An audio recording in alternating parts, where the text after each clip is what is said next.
यदि सभी इतिहास, पुराण, धर्म ग्रंथ, स्मृति,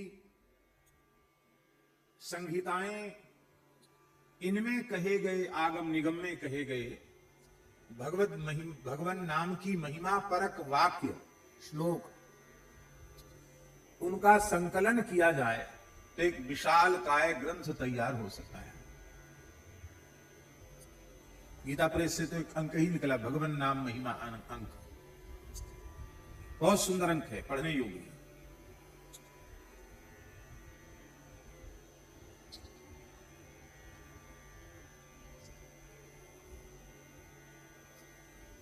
महाशंभु संहिता में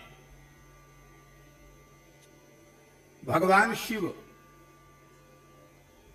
स्वयं राम भक्तों को संबोधित करते हुए कह रहे हैं, ये राम नाम कैसा है? बोले ये राम नाम, रकार और मकार, ये दो अक्षर, इनका जिस भाग्यशाली जीव ने आश्रय ले रखा है उसका कल्याण उस नाम जापक की रुचि के अनुसार करें। वो जो चाहे सो नाम महाराज प्रदान करें, ऐसा आशीर्वादात्मक मंगलाशासन भगवान शिव कर रहे हैं। ये राम नाम है कैसा?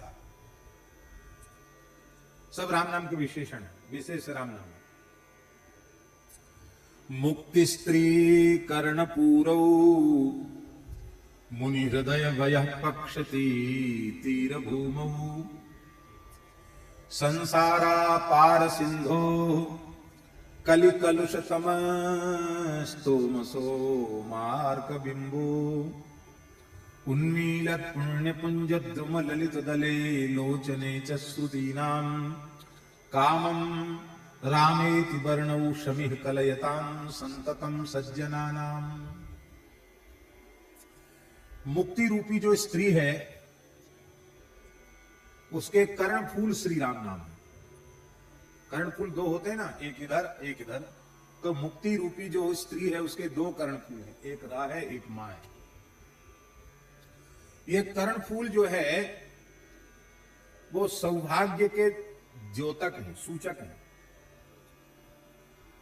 जब माताएं सौभाग्य से हीन हो जाती हैं तो उनके कर्ण फूल उतार दिए जाते हैं, क्योंकि सौभाग्य का प्रतीक है कर्ण फूल। इसका मतलब है कि श्री राम नाम के बिना मुक्ति सधवा नहीं है, मुक्ति विधवा के समान है, वो कल्याण नहीं करेगी।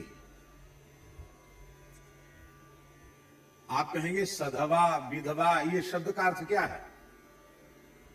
ये दूसरी भाषाओं में ये नहीं आप बोल सकते कि इसका अर्थ यही क्यों है। ये बात केवल संस्कृत में ही बोली जा सकती है। धव शब्द का अर्थ होता है पति, धव माने पति और स माने सहित।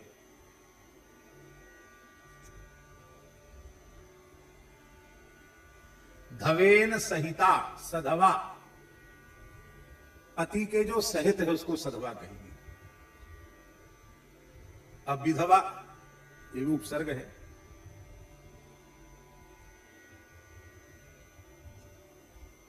धवेन विरहिता विधवा, जो पति से विरहित हो उसको विधवा कहेंगे। मुक्ति रूपी स्त्री के पति कौन है? बोलो, भगवान है कि नहीं? अब वो पति है ही नहीं उसके पास, तो वो भगवान की प्राप्ति क्या कराएगी? तो मुक्ति बेकार है। राम नाम के बिना मुक्ति व्यर्थ है, इसलिए मुक्ति उसी की होगी जो राम राम करेगा।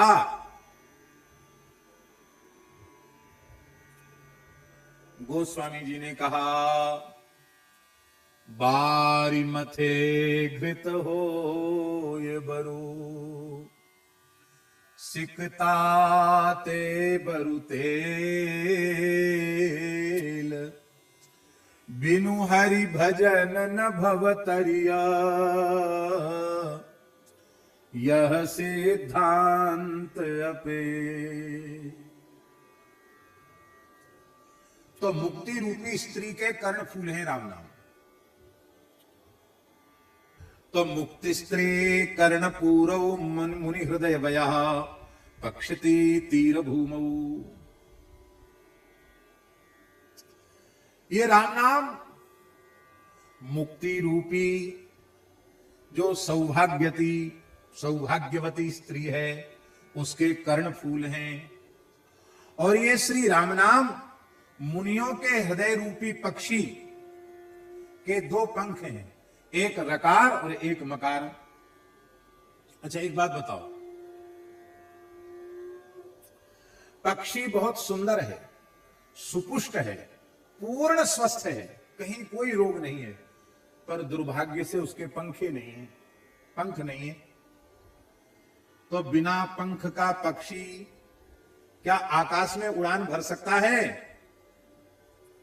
आप बड़े से बड़े महात्मा हो, परमात्मा ही हो दुनिया की दृष्टि में, बड़े से बड़े हो आप, पंडित हो, विद्वान हो, वक्ता हो, महात्मा हो, महंत हो, संत हो, श्री महंत हो, जगत गुरु हो, जगत गुरु से भी बड़ा कोई होता हो सो, लेकिन यदि आपके अंतःकरण रूपी पक्षी को रकार और मकार रूपी दो पंखे प्राप्त नहीं है, तो चाहे जितने पुष्ट आपका ज्ञान भक्ति वैराग्य आप मानते रहें, पर रकार मकार रूपी दो पंख उस आपके पास नहीं है, तो आप परमात्मा की ओर उड़ान नहीं भर सकते। आपकी ऊर्ध्वगति, पक्षी उड़ता है तो ऊपर की ओर, आकाश की ओर उड़ता है, बिना राम नाम के आपकी ऊर्ध्वगति नहीं हो सकती है। इसलिए ऋषि मुनि महात्मा, उनका अंतःकरण तो पक्षी के समान है और उस पक्षी के पंख के समान रकार और मकार हैं, ये भगवान शिव कह रहे हैं।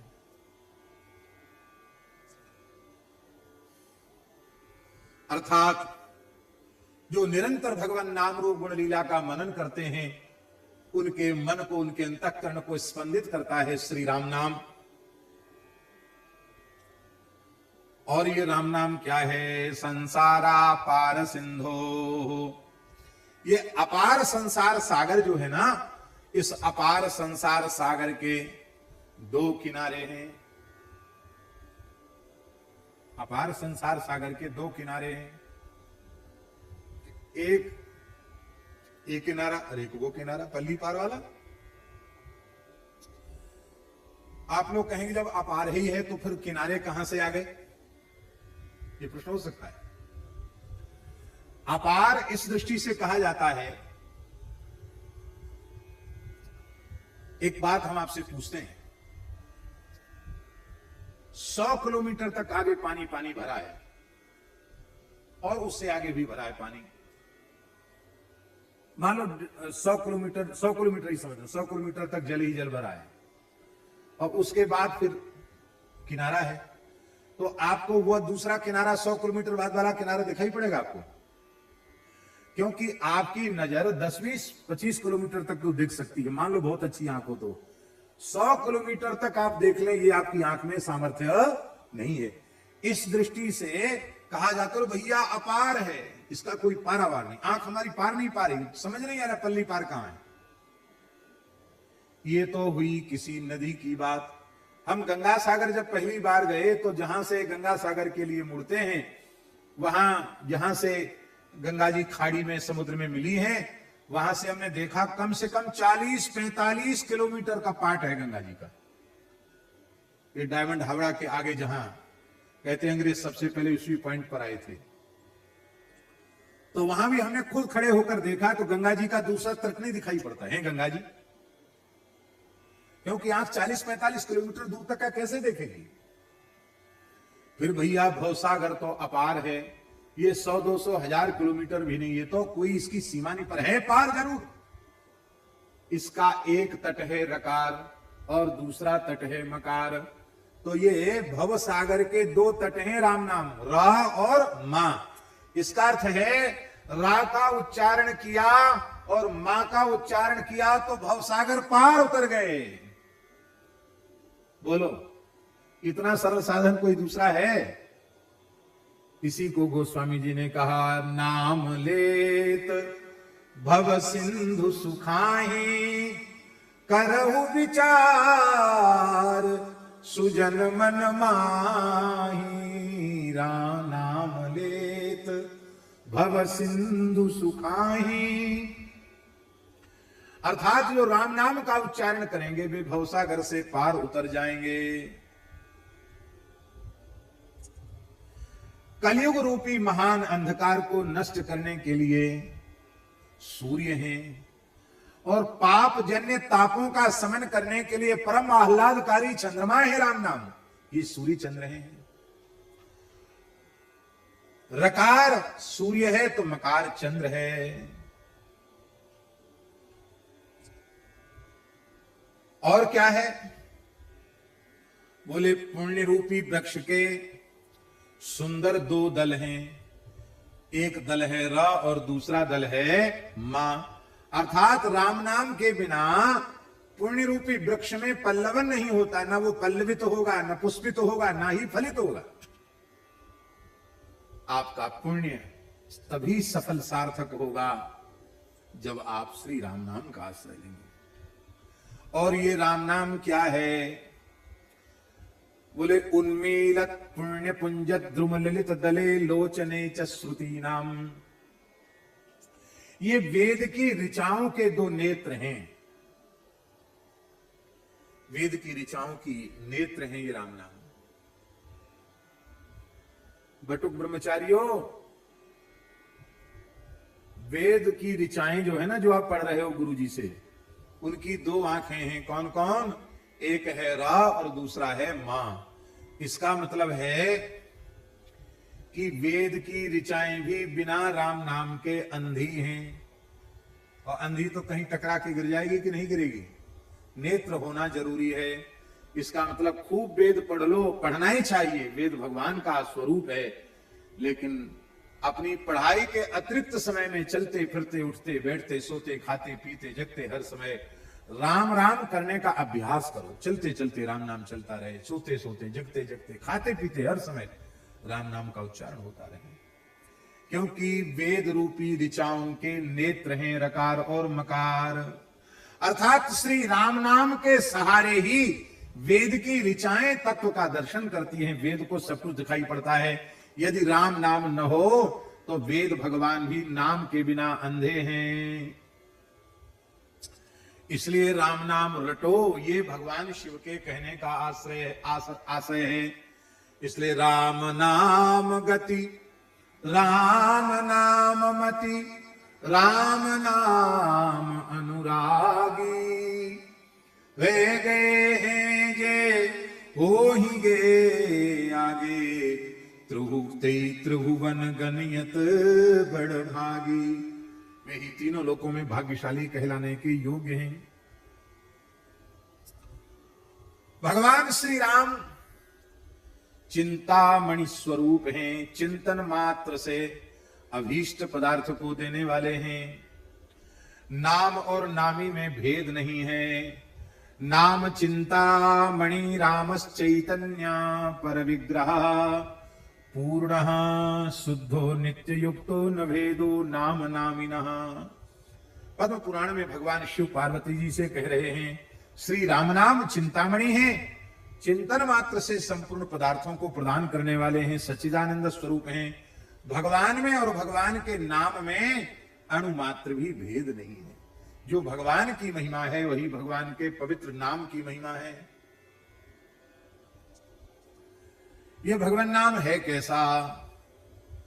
श्री वृंदावन बिहारी लाल की जय। अतः स्फुरति श्री राम नामादिन भवेद् ग्राह्यमिन्द्रियैः, स्फुरति स्वयमेवेति जिह्वादौ श्रवणे मुखे। पुराणों में कितनी बढ़िया बढ़िया बात भगवान व्यास ने लिखी है। भगवान शिव पार्वती जी से कह रहे हैं, भगवान में और भगवान के नाम में अंतर नहीं है। पार्वती जी ने पूछा, भगवान फिर जब नाम प्राकृत नहीं है तो इन प्राकृत इंद्रियों से नाम लिया कैसे जाता है? भगवान दिव्य अपराकृत चिन्मय है और वही उनका नाम है, तो फिर ये जिह्वा आदि तो प्राकृत इंद्रियां हैं, इनसे भगवान नाम कैसे लिया जा सकता है? शंकर जी खंडन कर रहे हैं। कोई माई का लाल ऐसा धरती पर पैदा नहीं है, हो सकता है नहीं, जो अपनी शक्ति सामर्थ्य से भगवान का एक नाम भी ले सके। किसी की सामर्थ्य नहीं। इसलिए ये अहंकार बिल्कुल मत करो कि मैं 10 माला जपता हूं, 100 माला जपता हूं, 500 माला जपता हूं, एक दिन में 1 लाख जपता हूं, एक दिन में 2 लाख जपता हूं। तुम एक नाम भी नहीं ले सकते हो। एक भी नाम प्रकट हो रहा है वो हरि गुरु संतों की कृपा से प्रकट हो रहा है। नाम खुद प्रकट हो रहे हैं, नाम लेने की तुम्हारी ताकत कहां से आई? पर हम इतने अभागे हैं, इतने मूर्ख हैं कि हम यही अहंकार पाले बैठे हैं कि हम इतना भजन करते हैं। इंद्रियों से ग्रहण करने का विषय नहीं है राम नाम, इंद्रियां उसे ले नहीं सकती हैं। स्फुरति स्वयमेवेति, ये तो स्वयं ही स्फुरित होता है। जिह्वा, तालु, कंठ आदि में स्वयं ही स्फुरित होता है। पर भैया होता तभी है जब संत सदगुरु कृपा करते हैं। हमारी प्रार्थना है आप ईमानदारी से सदगुरु भगवान के चरणों में अपना समर्पण कर दो। आपके जीवन का यह प्रश्न सदा सर्वदा के लिए समाप्त हो जाएगा कि हमसे भजन नहीं बनता या हमारा भजन में मन नहीं लगता। हमारे समर्पण में कमी है। आप समर्पण कर दो, आपके रोम रोम से नाम निकलने लग जाएगा। अर्जुन ने श्री कृष्ण को संपूर्ण समर्पण कर दिया। उसका परिणाम यह हुआ कि अर्जुन सो जाते थे और अर्जुन के रोम रोम से कृष्ण नाम का कीर्तन होता था। ऐसी कथा है पुराणों में। आप समर्पण करके तो देखो।